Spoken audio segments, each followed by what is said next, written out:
मी आहे अमरकंटकमध्ये. तुम्ही मला ओळखतच असाल. मी प्रशांत, ठीक आहे. आणि मी हिमाचल प्रदेशचा आहे तसं तर, पण मी महाराष्ट्राचाही तेवढाच आहे. कारण माझं शिक्षण महाराष्ट्रात झालं, त्यामुळं मला मराठी एवढी पक्की येते. एवढी तर नाही येत, पण जेवढी येते तेवढी येते, पूर्ण नाही येत. आणि आपण आहेत अमरकंटकमध्ये. अमरकंटकमध्ये ते जे बघताय तुम्ही व्हाईट कलरचे मंदिर, हे वाले हे जे आहेत ते नर्मदा माईचे मेन मंदिर आहेत. म्हणजे इथूनच उद्गम मानतात.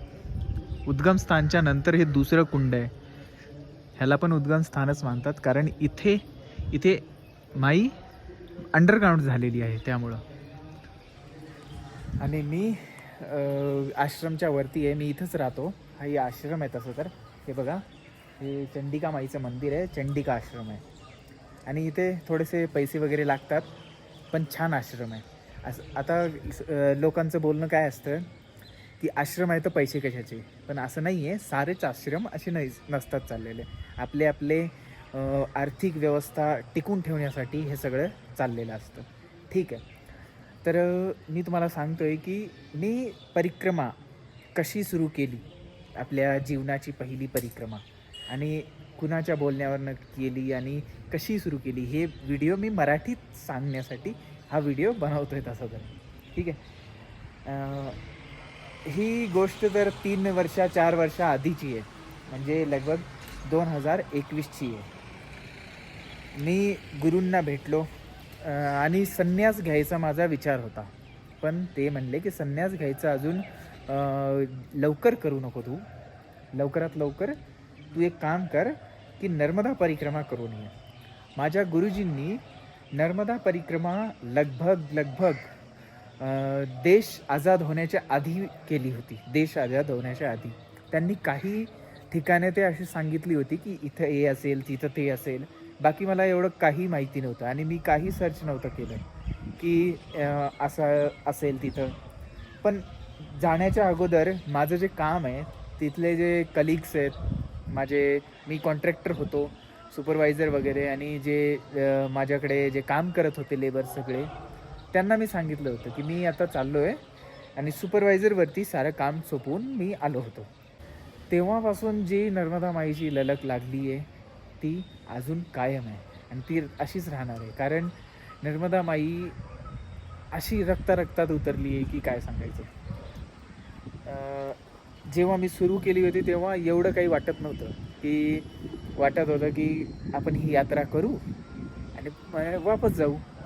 पण जेव्हा सुरू केली तेव्हाचा प्रशांत आणि आत्ताचा प्रशांत खूप वेगळा झालेला आहे.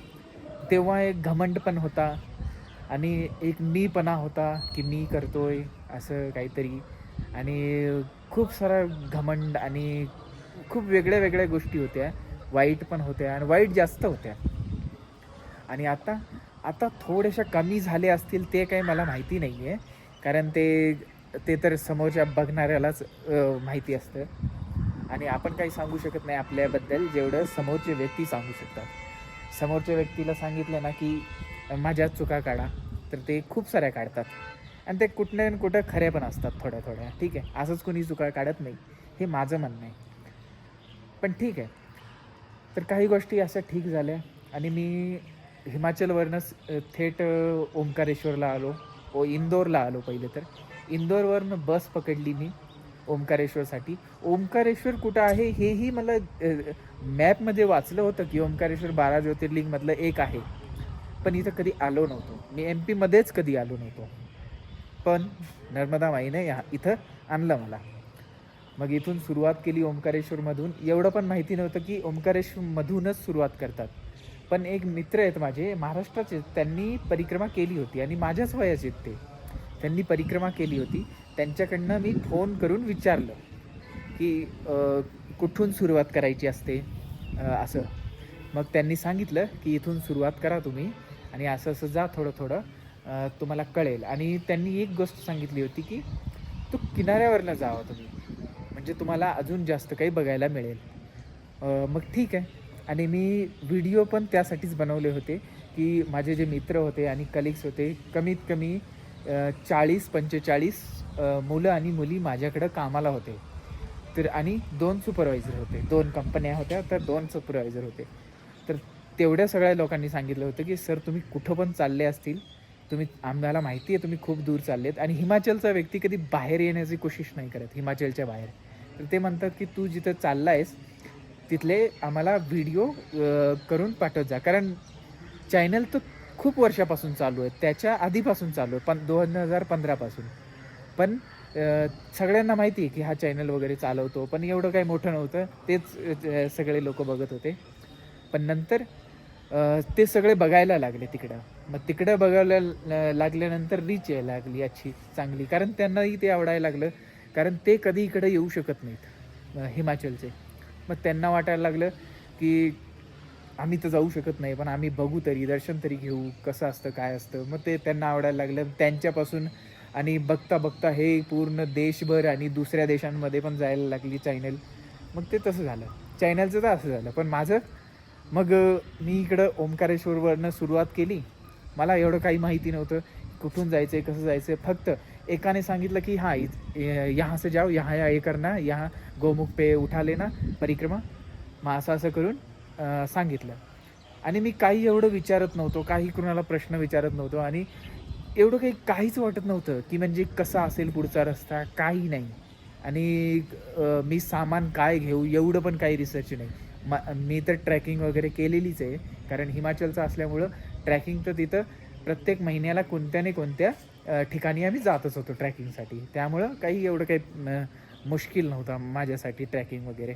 ट्रॅकिंगमध्ये कोणतं कोणतं सामान लागतं आणि आपली रोजमर्राचे जे गोष्टी असतात त्या सगळ्या असाव्या तशा घेऊन चाललो होतो. काही कमी झाल्या, काही जास्त झाल्या, असं करत करत मी कंटिन्यू करत गेलो परिक्रमेला कंटिन्यू करत गेल्यानंतर खूप साऱ्या गोष्टी मागं सुटत गेल्या, खूप साऱ्या गोष्टी नवीन नवीन भेटत गेल्या. आणि आता ह्या दुसऱ्या परिक्रमेमध्ये तर पहिली परिक्रमा माझी झाली, तो सगळ्यांना माहितीच असेल, राम इंडियावरती सगळी परिक्रमा पडलेली आहे. मी हा व्हिडिओ गुरु ज्ञान चॅनलवरती टाकतो आहे मराठीतला. आणि राम इंडिया चॅनल तुम्ही बघू शकता, डिस्क्रिप्शनमध्ये लिंक देतो तुम्हाला, ठीक आहे. तर असं झालं हे सगळं. आणि पहिली परिक्रमा झाल्यानंतर मी दुसरी परिक्रमा उचलली. दुसरी परिक्रमा यासाठी उचलली होती की काही गोष्टी आणि काही ठिकाणे, थोडी हवा येते इकडं, हां, तर काही ठिकाणी माझे राहिले होते बघायचे आणि दर्शन करायचे. तर त्यासाठी मी इकडं परत आलो आणि दुसरी परिक्रमा मी उचलली. असं झालं आपल्यासोबत सगळं. आणि ठीक आहे, आता पुढचा व्हिडिओ मी मराठीमधून टाकू की हिंदीमधून, आता हे एवढाच हां, कारण मला इथं पाऊस पण येतो आहे आणि मला थोडंसं काम पण आहे आणि संध्याकाळ झालेली आहे. त्यामुळं हा व्हिडिओ एवढाच बनवतो. आणि पुढचा व्हिडिओ मराठीतून टाकू की हिंदीमधून टाकू हे मला सांगा जरूर, ठीक आहे. आणि कसा वाटला तुम्हाला आणि कशी वाटली माझी मराठी तर ते पण सांगा, ठीक आहे. एवढं काही जास्त नाही आहे, पण आहे मोडकी तोडकी आहे, ठीक आहे. तर सांगा पक्का आणि चॅनलला सबस्क्राईब करा. पुढचा व्हिडिओ इथेच येईल, ठीक आहे. आणि मी पुढची अनुभव तर बोलू शकत नाही त्याला, पण माझ्यासोबत काय काय झालं असं सांगू का पुढं, तर ते सांगा, ठीक आहे. चला मी जातो खाली आणि मी चंडिका आश्रममध्ये आहे. चला नर्मदे हर हर महादेव.